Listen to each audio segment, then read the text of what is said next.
where today we will talk if managers should also be excellent psychologists. At a time when organizations and job markets are going through rapid change, the psychologist manager provides an important contribution to the leadership and career literature. Now, managers come in all shapes and sizes. They can be loud or quiet, extroverted or introverted. We all need to learn something to become a successful manager. Let us first understand who is a manager. A manager is the senior person assigned in an organization who assists the project from the procurement to the delivery stage, in which number of people work together to attain the desired level of objective within the specified deadline frame.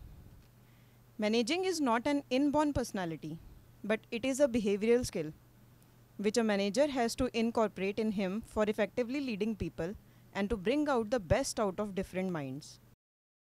A manager who understands others' views, ideas, and uses positive reinforcement can go far in the corporate world. Managing others can sometimes invoke vision of hard-nosed individuals that are constantly breathing down your neck and making negative remarks about your work. Management does not have to be difficult or painful. In fact, successful managers actually understand the psychology of managing. For a manager, psychology plays a very big role in an organization. The psychology of managing is actually quite simple. Humans want to be respected for the work that they do. Management should be geared to this innate human desire.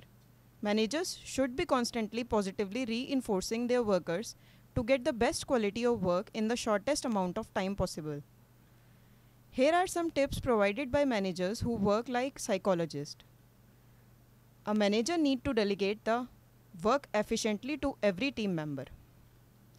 Manager has to recognize the potential of his team members individually. Should have solution to all the issues and conflicts raising between the team members. Should care about people beyond work performance and help people with practical needs. Share information. Has an open door, that is accessible to employees. Ask for people opinions and act on the information. Is positive and cheerful. Values humor. Detects stress. Bears the brunt of mistakes. Shields employees. Deals well with errors and failures. Gives credit for good performance. Gives feedbacks well.